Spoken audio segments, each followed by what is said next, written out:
అందరికీ నమస్కారం అండి. ఇప్పుడు ఎందుకు వచ్చానంటే ఎక్కడ యూట్యూబ్ చూసినా ఎక్కడ ఏం చూసినా వేణుస్వామి ఇదే ట్రెండింగ్లో ఉంది. అసలు మరి వేణుస్వామి గారు ఆల్రెడీ చూశారు కదా, ఆల్రెడీ మీరేదే పొలిటికల్ పరంగా ఎలక్షన్స్లో వీళ్ళు గెలుస్తారు, వాళ్ళే గెలుస్తారు, కంపల్సరీ ఈసారి మళ్ళీ వైసీపీనే వస్తుంది, కంపల్సరీ టీడీపీ రాదని చాలా రకాలుగా ఇచ్చేశారు. చివరికి టీడీపీ మన ఎన్డీఏ కూటమి వచ్చింది. ఎందుకంటే తిట్టించుకోవడం అనవసరంగా. సో జాతకాలు అనేవి గురించి కూడా నాగ చైతన్య శోభిత ధూళిపాల మ్యారేజ్ చేసుకుంటే మీకెందుకండి? వాళ్ళ గురించి అచ్చం సెలబ్రిటీస్ గురించే మీరు ఎందుకు చెప్తున్నారు? అంటే బయట చాలా మంది జనాలు ఉన్నారు, వాళ్ళ గురించి ఎందుకు చెప్పారు? వీడియోలు డబ్బులు తీసుకోకుండా వాళ్ళ జాతకాలు జస్ట్ తీసుకొని మీరు ఎందుకు ఉట్టిగా చెప్పరు వీడియోస్? మరి వీళ్ళకు సెలబ్రిటీస్ రాజకీయాల వైపే ఎందుకు మీరు అంత దృష్టి?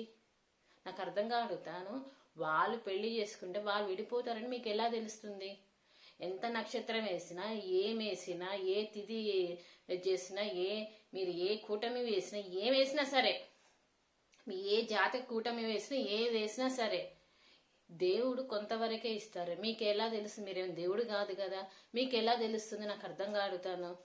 వీళ్ళు వెళ్ళిపోతారు, 2027 వరకే కలిసి ఉంటారు.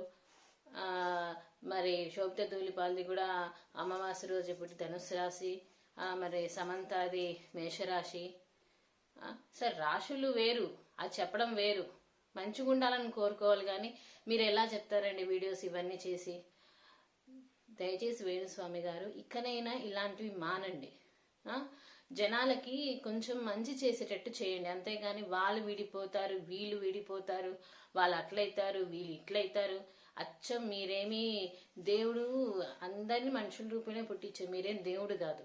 దయచేసి ఇలాంటివి చెప్పడం మానేయండి. బాగుంటుందన్నమాట చాలా మందికి. ఎందుకంటే చాలా మంది అనుకుంటారు ఏదో రాశులు తిథులు అవి కొంతవరకే బాగుంటాయండి.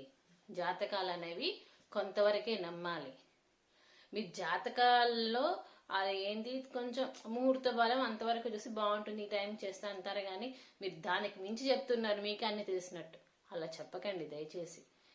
సరే, వాళ్ళు మ్యారేజ్ చేసుకున్నారు అనుకోండి, నాగ చైతన్య శోభిత వాళ్ళు మ్యారేజ్ చేసుకుంటున్నారు, వాళ్ళు బాగుండాలి, హ్యాపీగా ఉండాలి. లైఫ్ ఎవరి లైఫ్ వాళ్ళది. వాళ్ళ లైఫ్ మీరెవరని డిసైడ్ చేసేయడానికి? నాకు అర్థం కాడుతాను. ఓకే, ఏదైనా సరే వేణుస్వామి గారు ఇకనైనా ఇలాంటివి మీరు చెప్పడం, వీడియోస్ తీయడం మానండి దయచేసి. ఆడియన్స్కి ఇక చెప్పొద్దు, ప్రజలకి, మా లాంటి వాళ్ళకి ఎవరికి చెప్పొద్దు. చూసే వాళ్ళకి ఎంబారెస్గా ఉంటుంది.